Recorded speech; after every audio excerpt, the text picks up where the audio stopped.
Hi students, and welcome to the first session on customer experience. This is our resource support session number 1 for customer experience, and we are now in our second term. So if you're watching this video, you have progressed well through the first term and you are now entering your second term, the second half of the diploma. And this we are up to now is the first subject in term 2 called customer experience. It's kind of like a double subject. We have 2 sets of learning activities. When you click on the subject, you'll notice, if we scroll down, you'll notice that you've got learning activities for managing quality customer service and managing sales and service delivery. Because they are similar subjects, what we have done is we've put them all together and it's just one subject, effectively calling it customer experience. So you've got a little bit of sort of 2 subjects rolled into one. In actuality, it's actually a bit of a smaller subject as compared when you compare this to 2 other full subjects. So we are looking at the first set of learning activities in this session. So there'll be 2 resource support sessions for each manage quality customer service and also managing sales and service delivery. We're doing the first of 2 of the resource support workshops, which will actually only look at this first learning activity, plan to meet internal and external customer requirements. So therefore, by the end of this session, you'll have all of the information that you need to successfully complete that learning activity, which I'm just going to see if I've got up on my screen, which I do. Plan to meet internal and external customer requirements. Joining me in today's session is the lovely Alyssa Katana. Alyssa, thank you so much for joining today. How are you doing? I am doing well. Thank you very much for having me, Adam. I always enjoy looking at the customer experience on a Thursday afternoon, so I'm excited to be here. Thanks for having me. So anything to do with customer service, customer experience, this is what we're going to be talking about for the next sort of 4 sessions. Normally we run 3 support workshops for each subject, where only because this is a joint subject, we're doing only 2 for each half of, if that makes sense. It's a bit confusing. So because this is what we call like a double, it's sort of clustered together if you like, there'll be actually 4 sessions instead of normally 6 over 2 subjects. If I've confused you all, then I'm happy. It's actually designed to make it a bit of a streamlined thing. So we're talking about customer experience and customer service right through these sort of two subjects that are basically just put together. So there'll only be 4 support sessions for the entire this entire unit, which is effectively a double. Okay, now I'm confused. Very good. Alrighty, let's get stuck into it. I think what we'll do, we'll just look at each of these questions and I'll lead the way. I've got some materials to show. We'll have a bit of a chat about what we're going through. So I'm just going to highlight the first question in the set. And the very first question here in this particular learning activity is describe why a service vision is an important first element when planning your strategy, and how would you communicate this vision? So a 2-part question there. How would you communicate this vision effectively to the wider team? So what we're talking about is a service vision. And you know, you hear the word strategy and strategic direction a lot in this in the diploma, and it's something quite similar. So when we talk about the word vision, actually I'm always a fan of some definitions to get started. I've actually found a couple for the word vision. So I've actually just isolated that one word called vision, and I found a couple of great little examples here. So vision, definition of vision is the faculty or state of being able to see. So that's the faculty or state of being able to see. The second one is the ability to think about or plan the future with imagination or wisdom. And I really, really like that second one, because I think that is exactly what we're talking about here. It's a combination of the 2, but it's really that second point, the ability to think about or plan the future with imagination or wisdom. And so when we're talking, so in business, it's really important that businesses have what we call vision statements. And a vision statement in a business is effectively an aspirational description of what the organization would like to achieve or accomplish in the midterm or long-term future. And what we're talking about here is, in the world of customer service or customer experience, is a customer service or a service. So the word service vision is just a shortening of a customer service vision. What we're looking at here is a vision specifically for our customer service. So not just a vision for the entire aspirations of the business, but specifically a vision for our customer service. So customer service vision is effectively the high-level mission statement for how the company wish to interact and be seen by their customers. It's going to effectively set the framework for setting customer service standards. So, I guess a good question to have at this point is, why do we need to have a service vision to assist with our business? And look, an engaging service vision really is fundamental.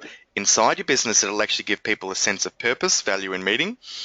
It provides a platform in which to build customer service education programs or customer service standards. An engaging service vision is meant to be inspiring. It should arouse feelings of ambition, enthusiasm, commitment towards your customer or towards service in the business. And it also gives, and as I said, it gives direction. It provides an unmistakable idea of what is sought and what is not. Um, it should also, an engaging service vision should captivate attention. It's very distinctive, motivating, and clear. Having a vision or having some sort of, really the word vision, and I just like that word vision even by itself, but having a vision is effectively the first step in innovation. So when you're trying to create something brand new, the very first step in being able to do that is to have a clear vision, knowing exactly where you're heading. And we talk a lot about having vision. We talk a lot about having goals. We talk a lot about strategic, goals and things like that through the course, but it's a key aspect of leadership. If you're going to lead, you need to have a direction of where you're going. How's it going there, Alyssa? I Yeah, no, good. I was going to ask you, and I guess to kind of have a look and explore that concept of service vision. I'm interested because I used to work for a hotel group, and we had what was called a service philosophy. So I don't know if the service vision is very similar to the whole concept of a service philosophy. Absolutely. Because we didn't specifically have a service vision statement, but we had more of a service philosophy that kind of was embedded in terms of our culture, and we built all our training programs around that service philosophy, which I guess essentially is almost like a vision. It's exactly what we're talking about. 100%, 100%. So the philosophy is how the business will build its set of standards. And how are we going to operate? How are we going to run? Well, this is our philosophy. It's like that conversation that we have through the course about strategic goals versus operational goals. The strategic goals are your higher level goals, and the operation are the day-to-day activities which will hopefully take you there. So a philosophy is just saying, hey, that's our high level. That's what we aspire to. That's the vision. That's exactly what we're talking about here. And then when you break down that vision, that's when you can start to work out how to develop those standards. And when we say standards, we're talking about, that's effectively operationalizing that vision much in the same way that an operational plan operationalizes, a strategic vision. I'll give students a couple of examples here that I've found. Different businesses will have different vision statements that you'll find. They often call them mission statements. So Disney have a very short vision statement, and that's to make people happy. Oxfam, just a world without poverty is their vision statement. Sometimes you have quantitative statements. So when we say quantitative, we're talking about statements that are based on numbers. Microsoft, one of the biggest companies in the world, a computer on every desk and in every home, all running Microsoft software. How's that for a vision? Nike. Sorry, go for it, Lisa. Yeah, no, I was just about to say they're quite ambitious, but in terms of that whole concept of was Microsoft, wasn't it? I mean, their service strategy and that whole service vision really has driven the company, to almost be in pretty much every household, haven't they? It's just crazy. That's their vision. That's how they base all of their actions. That's what they're trying to aim for, And as we say, when we set goals, really, the shorter the statement, the more likely that it's to be specific. We talk about SMART goals, you need it to be specific. These sort of vision statements are like those sort of goals in many ways. They've just got to encapsulate the essence of what the organization's all about. Now, Nike, their mission quantitative statement or their vision statement, and so what we're saying, we're just talking about general vision statements here. We're not being specific to the word service vision. We'll come to that in a sec. But This is just a general vision statement. So Nike to be the #1 athletic company in the world. That's theirs. Yeah. You've also, that's the quantitative style statements. You've also got the qualitative style statements, and they're based on qualities that you might want to have. So Mm. Ford wishes to be the world's leading consumer company for automotive products and services. Avon to be the company that best understands and satisfies the product, service, and self-fulfillment needs of women globally. That's their mission statement, or that's their statement. You can also have competitor-based statements. In 1970, Honda had a statement that said, "We will destroy Yamaha." That's very aggressive. So That is very aggressive. that's very much the old Pepsi versus Coca-Cola sort of thing, where the two were always at heads with each other. Coca-Cola, and also you can have vision statements, and probably more typically you see these vision statements which become a lot more longer. Coca-Cola, to achieve sustainable growth, we have established a vision with clear goals, and that's maximizing return to share owners while being mindful of our overall responsibility, being a great place to work where people are inspired to be the best they can be, bringing in the world a portfolio of beverage brands that anticipate and satisfy people's desires and needs, nurturing a winning network of partners and building mutual loyalty, and being a responsible global citizen that makes a difference. So they've got, that's five. Sorry, I've just read out 5 statements that all fall under Coca-Cola. Each one was for a different P, and by P I mean profit, people, portfolio, partners, and planet. Heinz, their vision is the world's premier food company offering nutritious, superior tasting food to people everywhere. So you get the vibe or the gist, I guess, of what we're talking about. And they're just sort of general vision statements. We're talking here today about customer service and the customer service experience. And your first question is in reference to a customer service vision. So customer service vision examples, you're looking at my screen now, yes? This is good. Yep. I'm going to pull up something and tell me if you can see this. Westpac. I've just gone onto Westpac's website. And you can find, this is just their strategy and vision. This is their strategy and vision. It's on their website.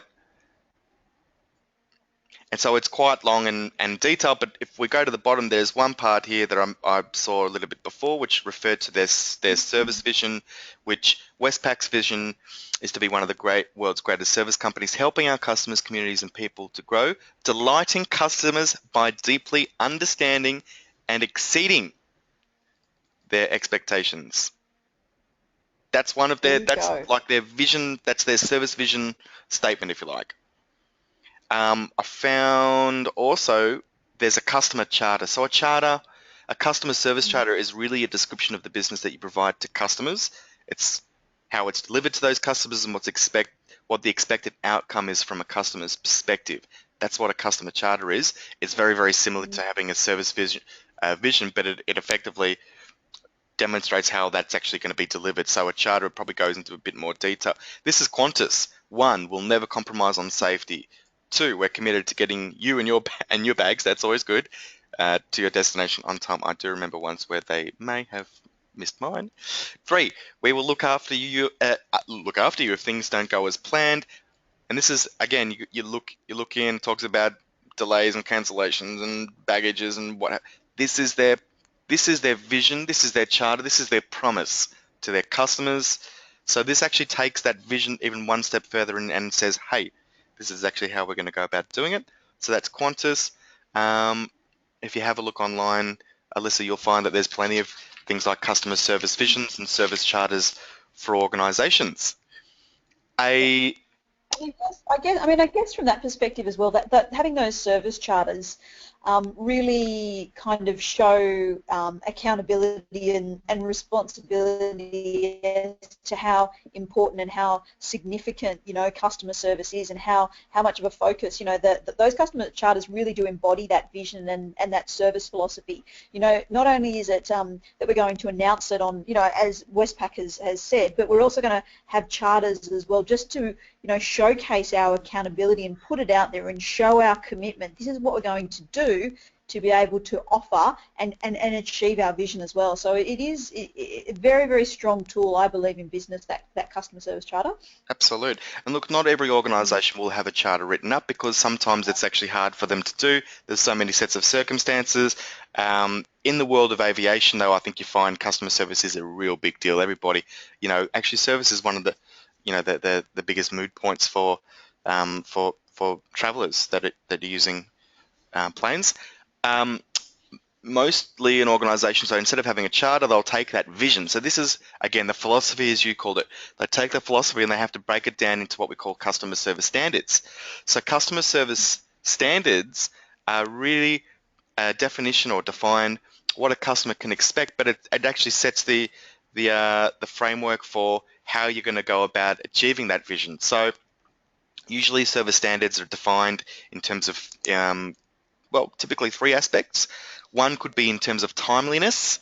So we're talking about customer service here, so just remember this is just in reference to servicing our customers. So by timeliness, what we mean is that delivery within 3 days, or calls are always, every call to be answered within 20 seconds. There's a time element to the standard itself. There could also be standards that reflect accuracy. So the other category being accuracy, so customers expect 100% accuracy on delivers A, B, and C. So it might be a standard that's based around the accuracy of your order or the accuracy of your service. Alyssa, you still there? It sounds like I've lost you.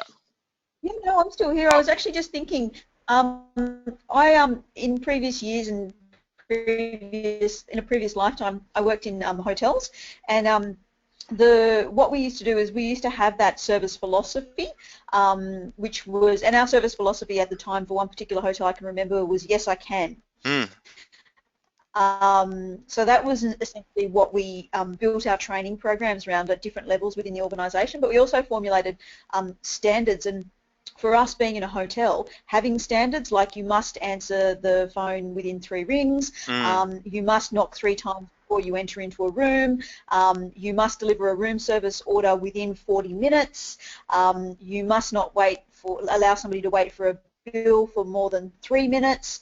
So all of those little standards were built around our Yes I Can service philosophy, which then I guess in turn our service training was actually built as a join between those two. We had our philosophy, we put our training in there, and then we had our standards as well. So all three of those together really, I guess, for us was what that customer experience was for us. It was kind of like leveled like that. So that's what I was thinking about when you were talking about those standards. That's great. That's great. Yeah, I'd love you to help paint a picture for students. I think it's really helpful. So thanks very much, Alyssa. I guess there's some stuff in the learning materials which are really good that actually talk about how to go about. I'm going to see if I can find it. An approach or how to go about actually delivering on that. So let me see if I can find that. I'm not sure that I can.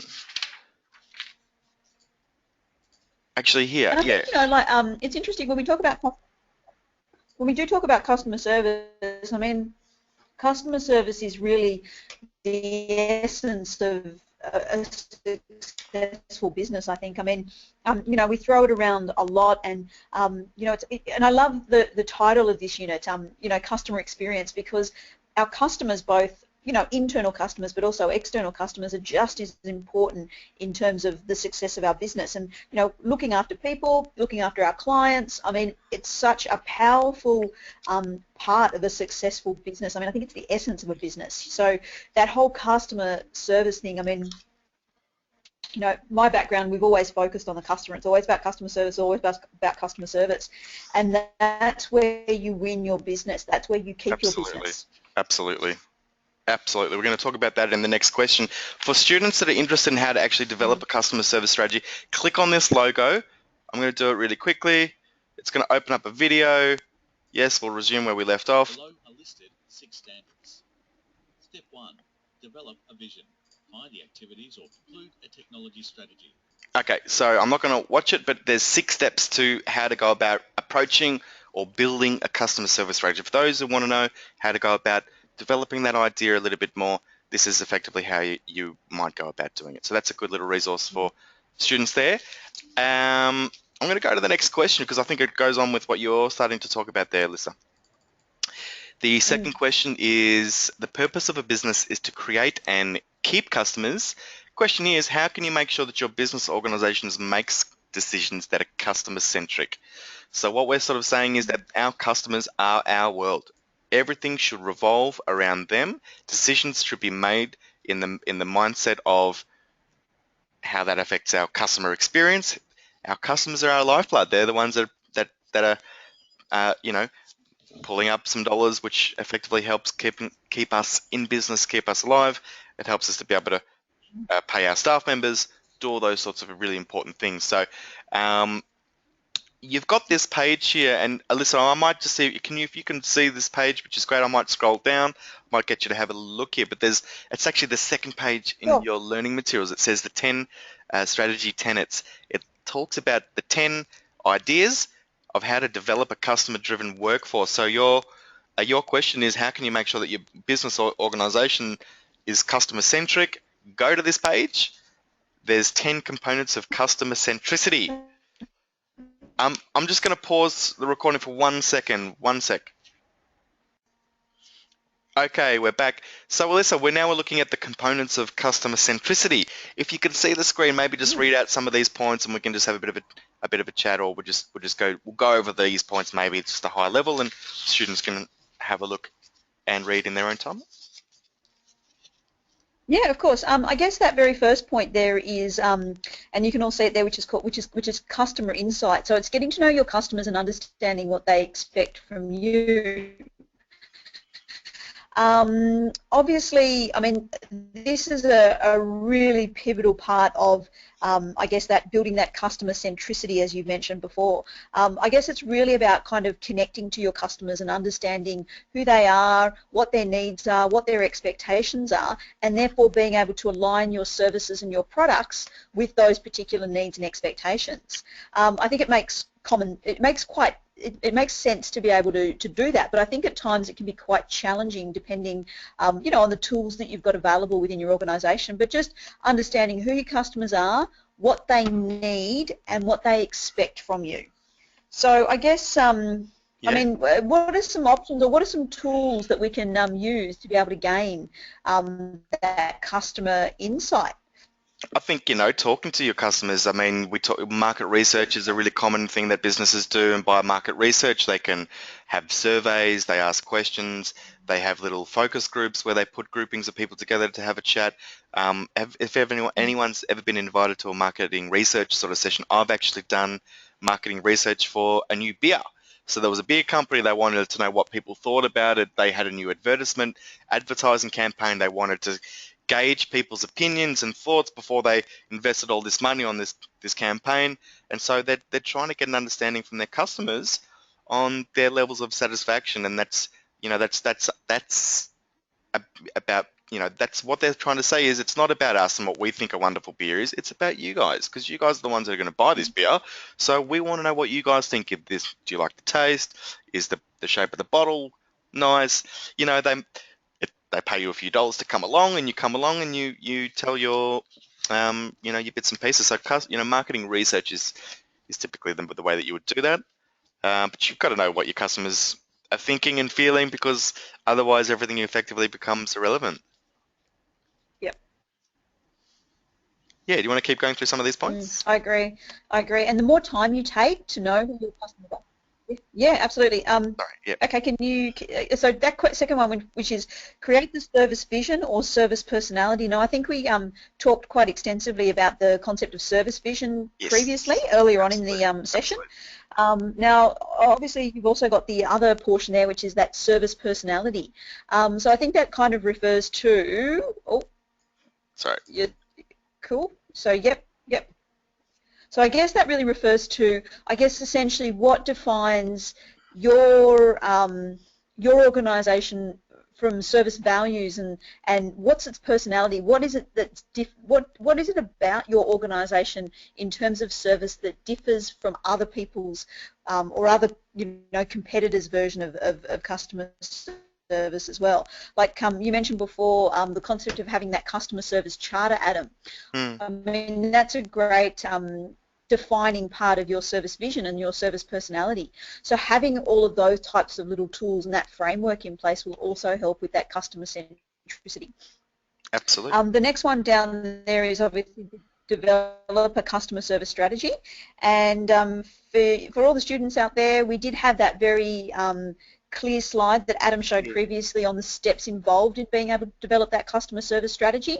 So I think it was right through from creating a vision through to, I think, understanding the technology around currently what's happening within your industry or within you with regards to customers. But we talked a little bit about that customer service strategy, and for more information about that, definitely have a look at that very interactive slide previously. Yep, which was this one here, wherever it's gone. I think I might have lost it. Anyway, yep. No worries. Sorry. Let's have a look at number 4. So it says build an appropriate customer service framework. So what we're talking about here is a learning and development framework will help to identify the organisation, where the organisation is going to go in terms of delivering service excellence.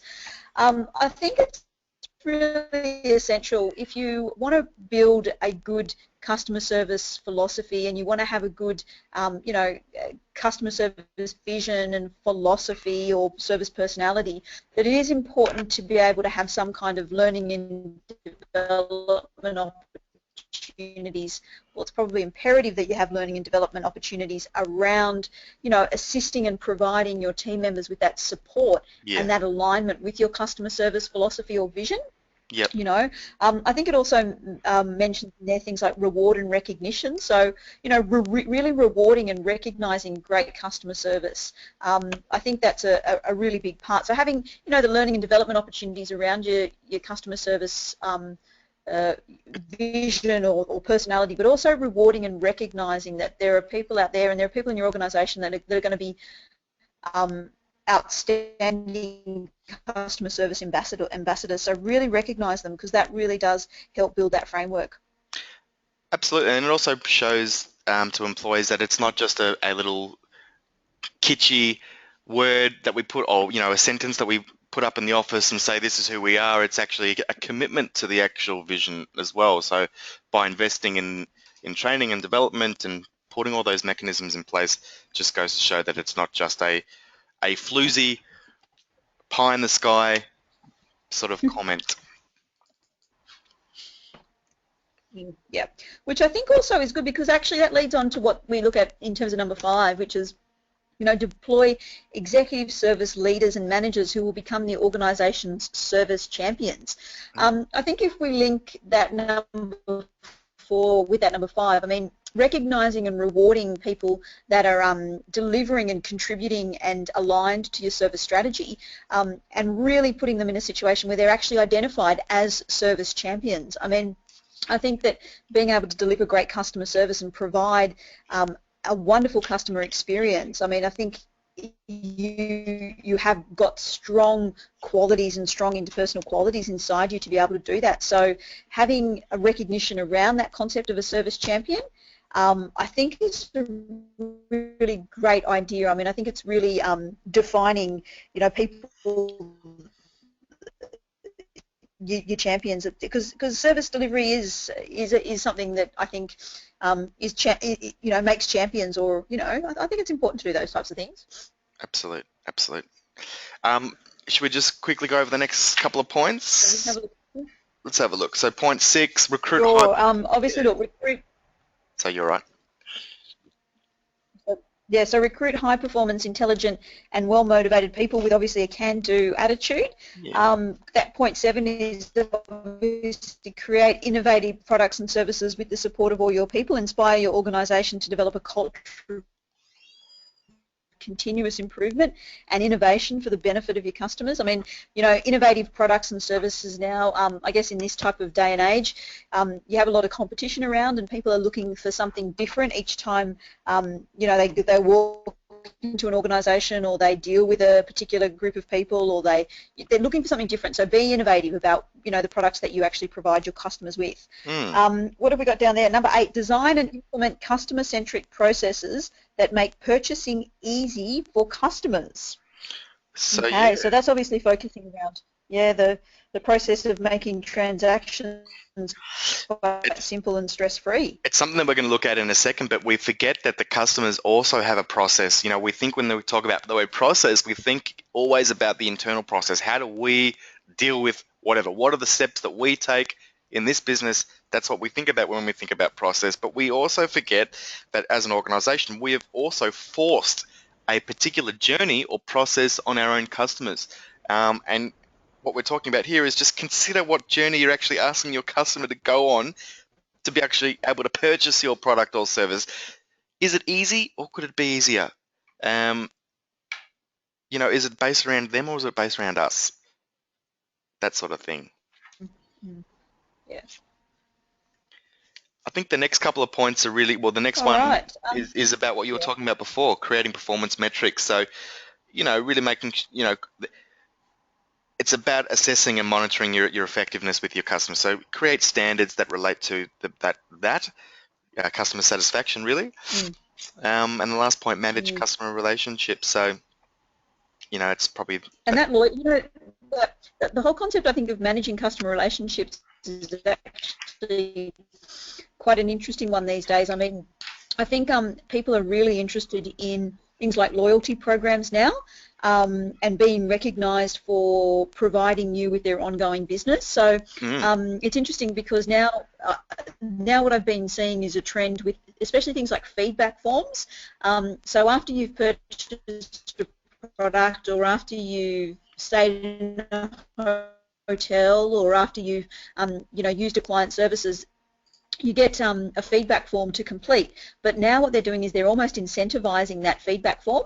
So there's a constant, I think there's a constant need there to constantly reward your customers.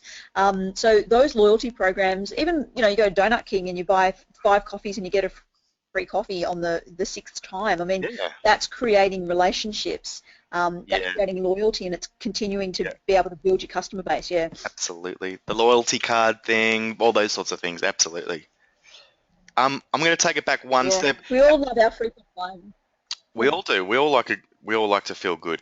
The start of every subject, there's often we have these distinctions for the particular subject. I think they're just great sort of overarching sort of philosophies, if you like. So customer service is everyone's responsibility.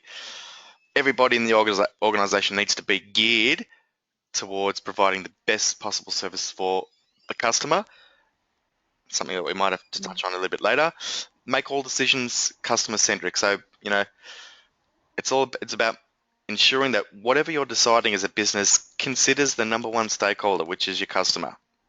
So make sure that whatever direction you're going in, you're considering the customer, or you're basing it around the needs of the customer all the way through. So as it says here, all decisions are made in light of what's best for the customer. Great internal equals exceptional external. So the focus on developing effective internal customer service helps organizations cut costs, increase productivity. I mean, there's so many great benefits of having, great customer service and internal service. So the next one here is an interesting one. Customer complaints are a gift. We typically associate, receiving a complaint as being something that's unpleasant or not something that we're going for. Consider it a gift. Consider it as free, the free advice. And the last distinction here is a good one too. Listen, listen, listen. Customer feedback is crucial. It actually helps to uncover flaws in your business. And we talked, I think, in one of the previous sessions about exit interviews and how important that is to conduct when people are leaving your organization, to understand how things can be better within. This is the same. This is like having an exit interview for your customers, but if you don't pay attention to what they're saying, then you're going to miss out on how the business is actually interacting with its customer base. So I just thought I'd show that screen. Let's go back to the questions. Unless there's anything else you'd like to... Actually, no. I did find an article actually from Harvard Business Review that talked about the customer experience, and here's just a little tidbit from it, if you don't mind. customer experience, it's actually, as it says in the article, this is straight from the article, customer experience has become a very commonly used phrase in recent years. But like innovation and design, it's actually difficult to find a clear, commonly held definition, even though many businesses are improving their customer experience as a competitive differentiator. How do we really improve something if we can't define it? This is the first in a series of posts, okay, blah, blah, blah. People have been grappling with the definition of customer experience for several years. Sometimes it's defined as digital experiences and interactions, sometimes, or such as a website or a smartphone. In other cases, customer experience is focused on retail or customer service, the speed at which problems are solved in a call center, for example. To be really successful on a long-term basis, customer experience needs to be seen as all of these things and more. It is the sum totality of how customers engage with your company and brand, not just a snapshot in time, but throughout the entire arc of being a customer. So it's the sum totality of how customers engage with your company and brand. That's what we're talking about when we're talking about customer experience. Now, you may not be aware of it, but if you have your own business or you work in an organization, you may not have considered customer experience. You may not be aware, but you already have one. Every company provides a customer experience, whether you do it consciously or subconsciously, whether you do it well or maybe not so well. So there's usually a couple of layers to consider when we're talking about customer experience.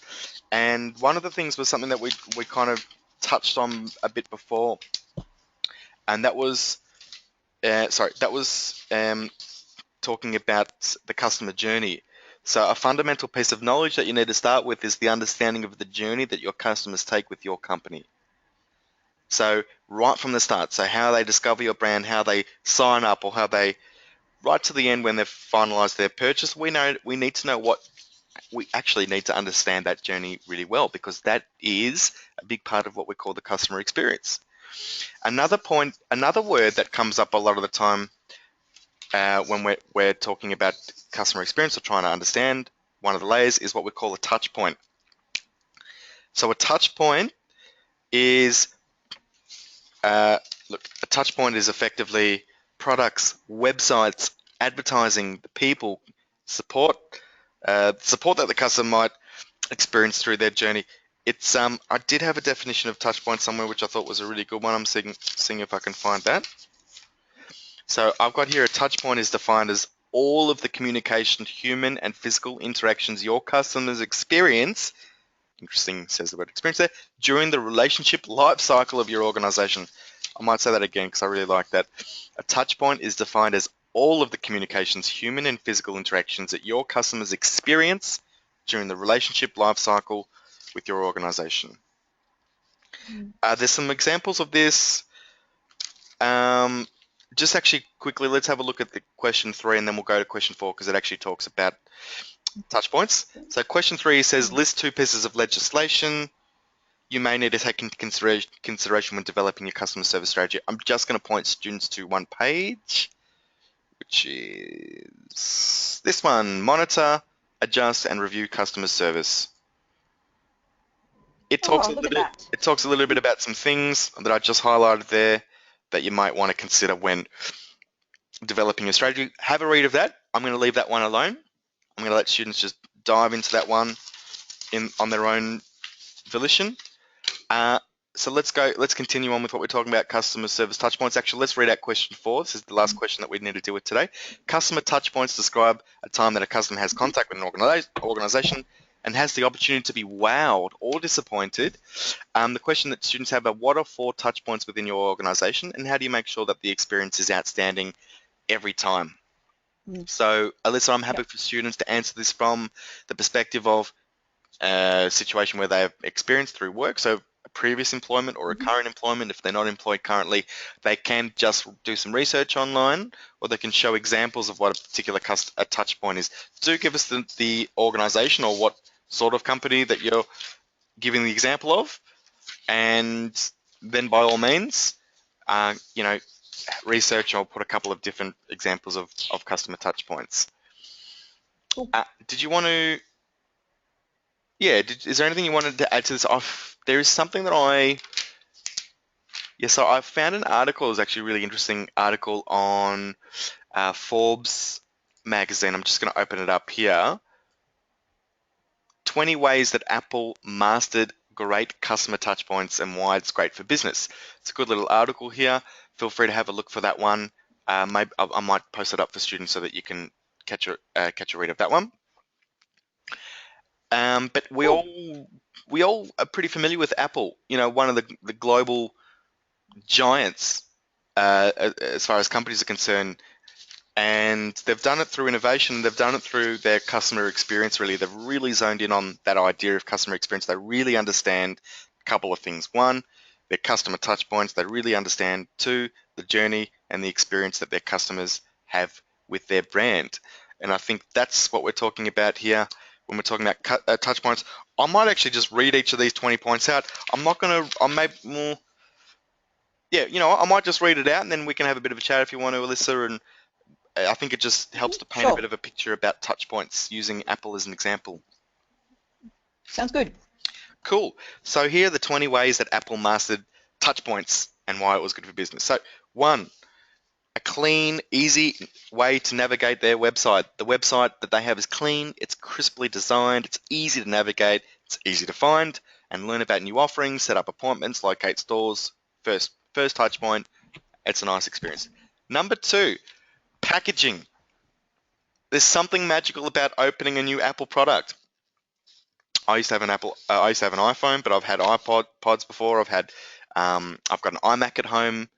There is something really exciting about opening a new Apple product. The packaging radiates quality and design. It can also be very clever, as with the plastic shopping bags with cords that can be used as a backpack. The original iPod package captured the wonderful color, animated visual, and feel that the TV ads had as well. So just consider, I mean, the packaging itself is a touch point. It's an experience. You know, if there is an experience to be had, then that's what we're talking about here. Third, demo units in store. Here's another touch point that they've done really well, Apple. Many demo units in each store make it extremely easy to try and sample the devices. So there's another touch point for customers. Number 4 in this list, the number of employees, attitudes, and training of employees in store. So Apple doesn't skimp on employees in their store. There are plenty there to ensure customers don't have long waits to get information. The criteria for hiring and the training methods are unusual because Apple employees are collectively cooler and hipper and smarter, more patient, collaborative, and more problem solution oriented than I'm seeing in other establishments. So they are clearly hiring and training with customer centricity at the fore, and that was one of the points you talked about before when you went through those 10 tenets of customer centricity. Number 5, the cleanliness of the store, no clutter. It's consistent with design as well. So the consistent cleanliness of the store, the cheerful lighting, the uniform building materials and design all contribute a familiar and positive vibe. Number 6, store locations. I've been to Apple stores. This is the when I say I've been, this is the actual writer of this article for Forbes.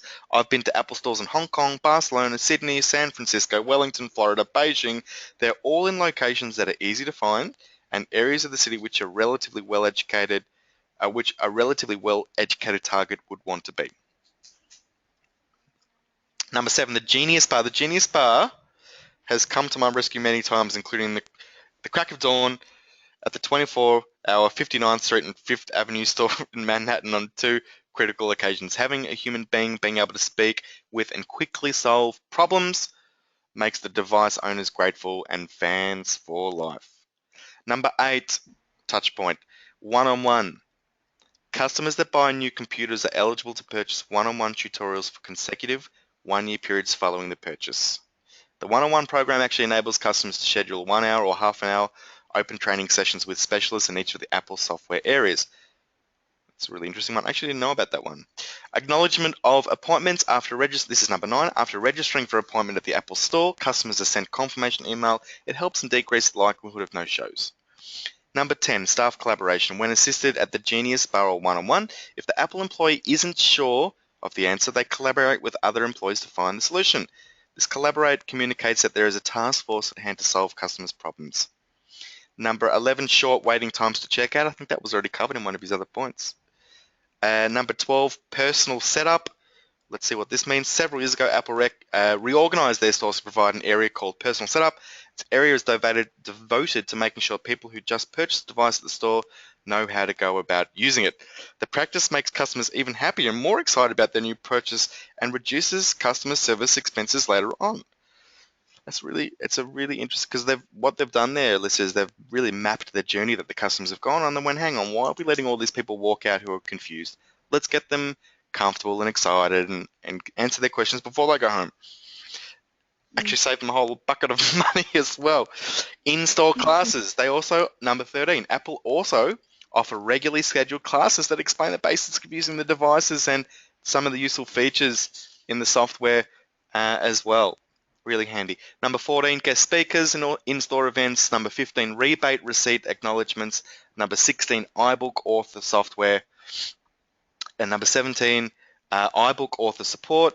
Number 18, when you get the iBooks author support line, Apple gets your phone number and Apple ID first, so that it avoids aggravating time-wasting experiences when you're waiting on hold. Software development kits. What that means is that in the early years, Apple created hardware and software from their own products. Now, their relatively easy software development kits resulted in 1 million applications being developed, subject obviously to Apple's quality control approval, but it effectively meant that software designers could go out there and write code for Apple. It would still go through their process, but you know what? They opened up their market by doing that. And the last one is questionnaires on satisfaction after experiencing Apple's customer service. You're sent on a satisfaction survey. To me, it's an indication Apple wants to continuously improve. That's something that most organizations do. I think we captured most of the good ones at the start, but it's just really just gives you an example or an understanding on what we're talking about when we're talking about touch points. So really, and as it says in the question, a touch point describes every time a customer has contact with an organization, which effectively gives the organization an opportunity to wow or to disappoint that particular customer. Understanding those touch points is understanding the experience or the journey that that customer goes on with your particular brand or product or service. So, yeah. Alyssa, anything you'd like to add to today's session? Yeah, I'm really like there's been this kind of not debate, but this kind of interesting trend in terms of customer service, and I love that you used Apple as an example of 20 ways, 20 touch points that they use, because I think that sometimes technology can really take away from that, that whole concept of customer service.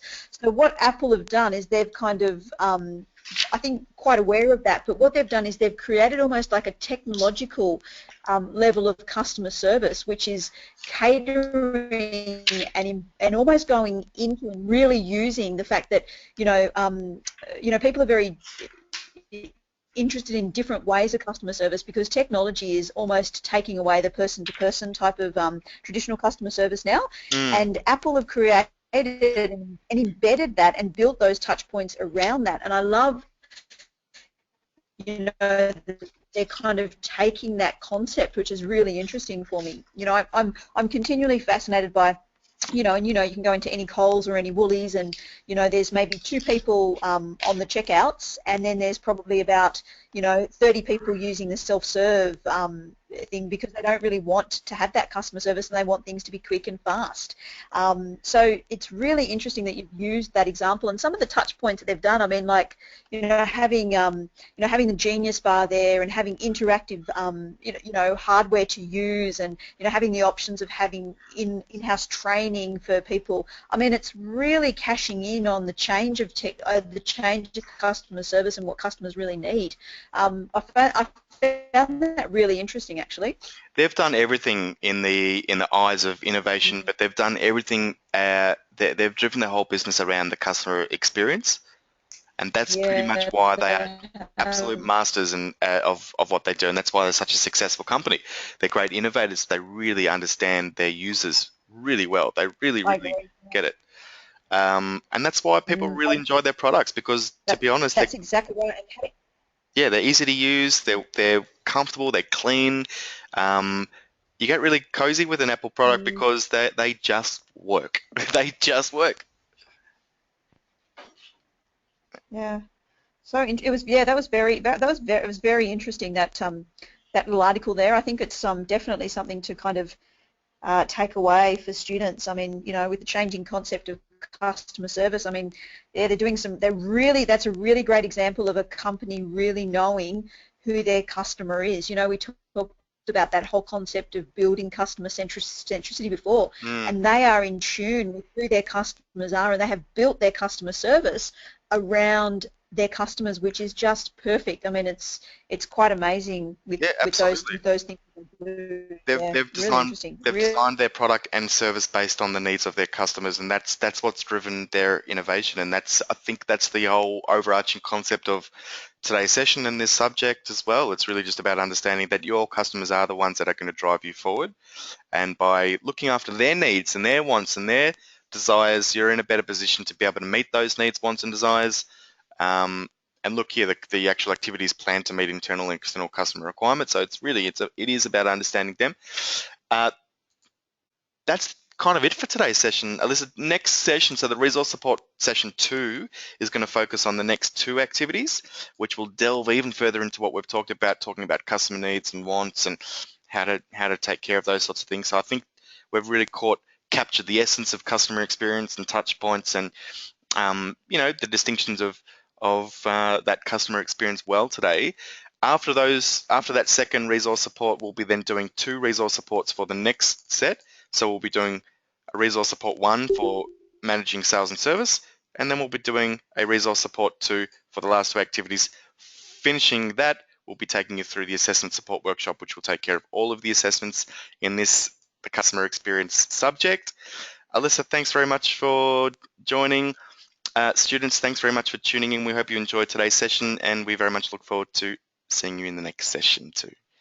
Alyssa, anything else to add before we close off today's session? No, great session today, Adam. Thanks for having me. Thanks, guys. Thanks. Bye.